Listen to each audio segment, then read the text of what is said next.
Hey, what do you think you're doing? Rubbing some tea, is that a problem? Yeah, I do. You just skipped the whole line. That's not cool. Life is not fair, man. Get used to it.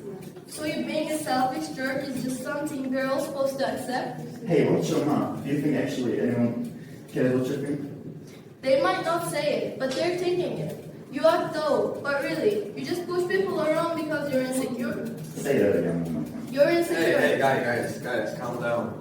What's the problem here? What is wrong? Why are you fighting for? You just cut the line. Why did you cut the line? She's just jealous. She's just jealous. Nobody cares. Maybe you have to empathize with each other. Have y'all ever heard about the Red Riding Hood story? Yeah, Yes. So I'm going to tell that story to both of you from the wolf's perspective. And so we can emphasize the wolf and hear from another perspective. Come with me.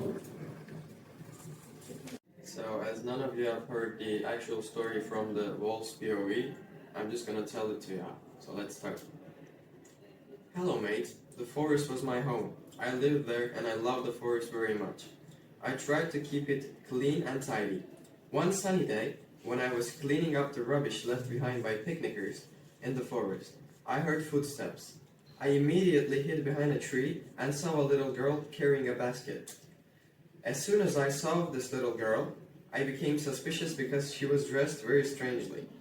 She was dressed in a red from head to toe. She was wearing a red coat, and on her head she wore a red cap, as if to hide herself from others. Suddenly, this little girl started plucking the flowers of my forest and stepping carelessly on the tiny saplings that I had carefully nurtured. I decided to stop her and ask her questions.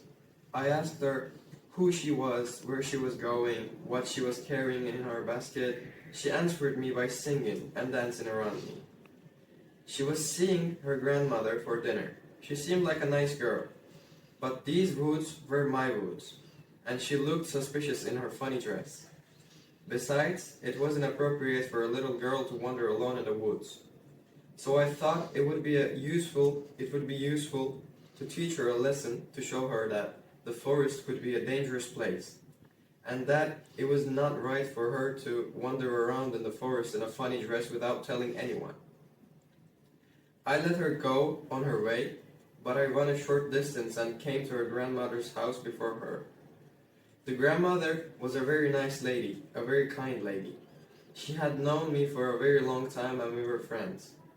I explained the situation to the grandmother and she agreed that the little girl should be taught a lesson. I went under the bed and waited, and I put on one of grandmother's clothes and I put the bed cap on my head, and the little girl was to think of me as her grandmother. When little girl got home, I got into bed and called her to me. The little girl came to me with her cheeks all red and flushed. She stood under the bed and said something sarcastic about my ears. I had been mocked before for having big ears, so I ignored her.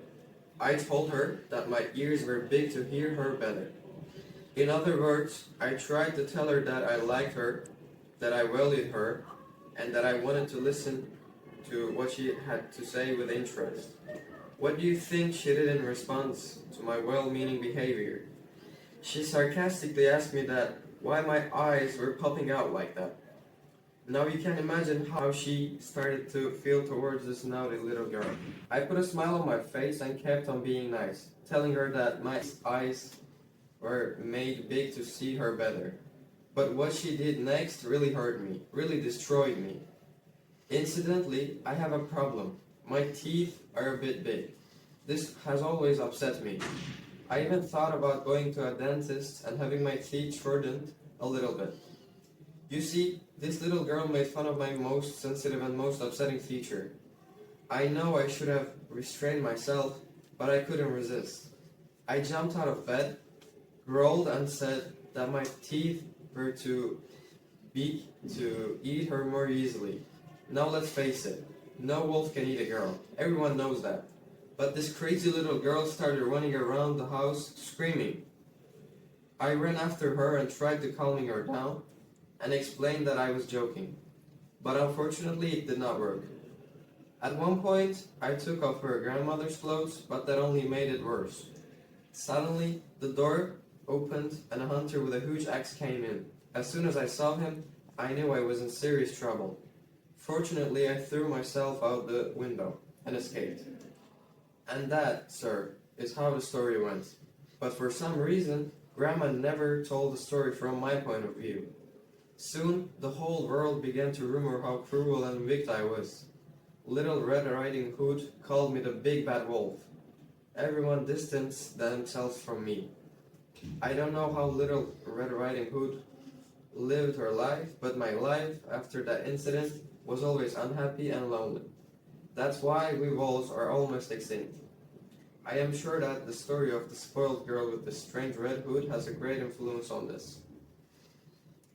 So this is how the story goes.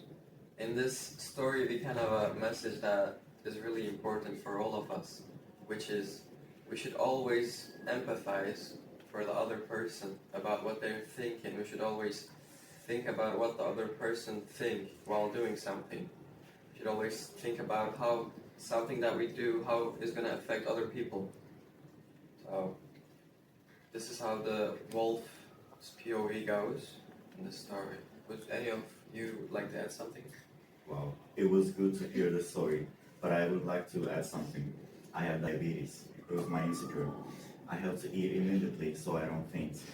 Sorry, you should have told me that before. I should have made empathy with you.